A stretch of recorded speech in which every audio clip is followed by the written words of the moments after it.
Steven Universe is a show told strictly through its protagonist, Steven Universe's perspective. We learn new information as he does, and as his understanding of his world expands, so does ours.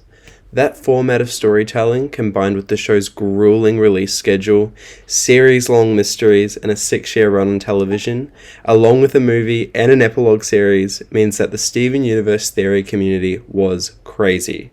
And that's what we'll be exploring today. Hey everyone, it's Lucky and welcome back to my channel. Now before we get into the video, I just have a few things to say. Firstly, there is a bit of a thunderstorm going on outside, so if you hear any thunder crackles, I apologize for that. I'm so sorry. And secondly, can we just quickly talk about the little update I gave the channel? New logo, new banner, new icons, new expressions. I can now do this and this and this. I thought it was about time this channel got a little bit more polish, and I hope you enjoy some of the changes I've made. I think it was a very necessary improvement. But that's not what this video is about. In today's video, we are going to dive into the wild west of forgotten Steven Universe theories, specifically some of the crazy or fun fan theories that were disproven during the show's run, and thus may have slipped from our collective memories, but I have not forgotten. So I dug into the trenches of my fanboy mind and dug up some theories that I remember fondly, or believed myself at the time. And today we are going to explore them together, talking about why people believe these theories, the evidence behind them, and how they are ultimately proven wrong, as I illustrate these concepts in the background. Additionally, keep in mind that in this video I'll be talking about some pretty major plot developments and character reveals from the show, so if you haven't seen the show and don't want to get spoiled, click off now. I'm so sorry to see you go. Please watch the show, you won't regret it, and then come back and laugh at how wrong we all were. We are going to start off fairly simple and fun today, but stay tuned for the last one, because the final theory in this video is a pretty crazy one that is so funny to look back on now, and also features my favorite drawing of the video. So without further ado, let's get cozy as the rain comes in, and let's get into it.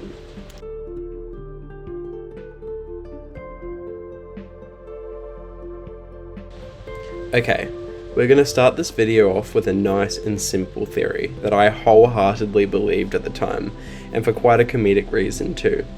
Steven and Lars fusing. Specifically, Steven and Lars fusing during their time trapped on Homeworld during the trial arc.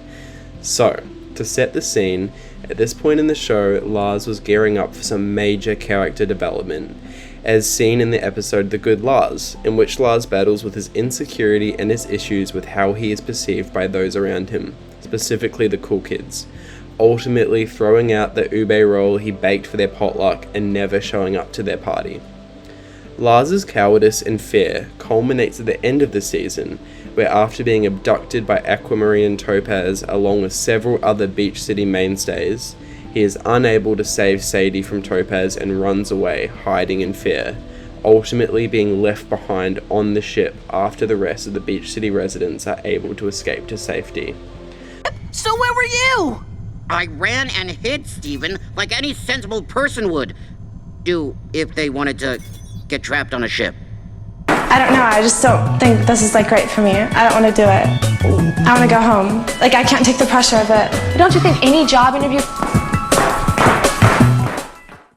So, with Lars being set up for some major character development, combined with him being stuck in space with Steven, his favourite person, for an unknown period of time, all of the signs were pointing straight towards a potential Steven and Lars fusion. And then, when the next episode titled Stuck Together was revealed, referencing the episode Alone Together when Steven and Connie fused for the very first time, only more fuel was added to that fire. And now, in my opinion, the most important piece of information for my 13-year-old self, when you combine Steven and Lars' names, you get stars. You know, the literal symbol of the crystal gems, the symbol Steven wears on his shirt, the main symbol of the entire show. It was just too good to be true.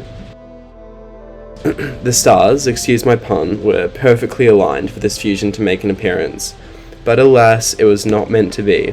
However, Lars did receive some crazy character development dying, being resurrected, and turning into an immortal pink space hero with a portal to a pocket dimension in his hair, so I can't really complain too much.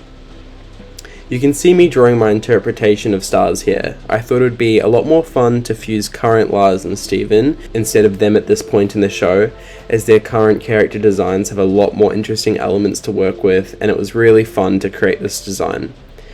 And here's my final design. Let me know what you think, and let me know if you believed in this theory at the time, or if you think we will see stars appear in the upcoming Lars of the Stars series. I hope so.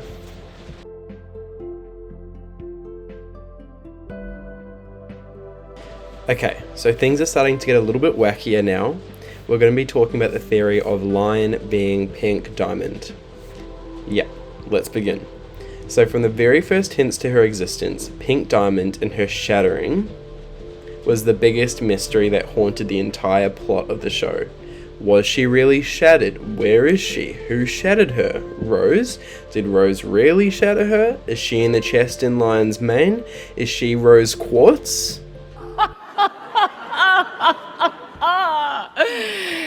Don't be ridiculous. No, of course not. Don't be silly. The obvious answer is that she is Lion, or more specifically, Lion is a corrupted pink diamond. Yes, this is the next theory we'll be discussing. So let's get into how this theory came to be, apart from the obvious factors of pure desperation and insanity.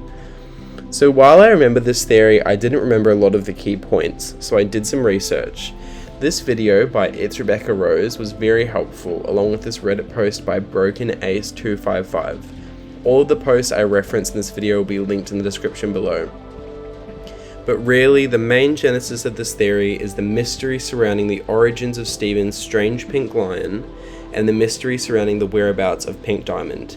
And when an important element of the show's plot is that gems can change their forms or get corrupted into strange beasts, you can see how fans started to look suspiciously at the large pink feline in the room. Some of the further evidence for this theory is that when Lion opens a warp portal, the interior forms a shape of a diamond. Additionally, during the warping scene, synthesizers can be heard playing in the background, a key musical motif that the diamonds also use. It's Rebecca Rose also mentioned the fact that Lion knew exactly where Pink Diamond's moon base was located, which at the time I agreed does seem pretty suspicious. That's suspicious. Yeah, it's fine. That's weird. Also, the powers Lion demonstrates, such as having a pocket dimension inside his mane, similarly to those we see inside gems, and the power to warp without needing a warp pad, an ability completely unique to him, gives further credit to this theory. And a final thing that user Broken Ace 255 mentions is the symbolism of a lion and their association with royalty. And with the diamonds being the ruling class of gem kind, you can see how people were coming to this conclusion. But ultimately it was not to be, as after 5 seasons we found out Pink Diamond's true identity, which in my opinion had an even better payoff than if she were Lion. And so in that regard, I'm satisfied, although it is fun to think about what could have been. For this section, I drew a little concept of an uncorrupted Lion as Pink Diamond, keeping some of the beastly elements like we see with the uncorrupted gems from the actual show. This was really fun to draw. It was fun to imagine an alternate Pink Diamond completely removed from the Pink Diamond we saw in the show proper, and it brought back a lot of memories of all the fake or fan designs made back before Pink Diamond's true appearance was revealed.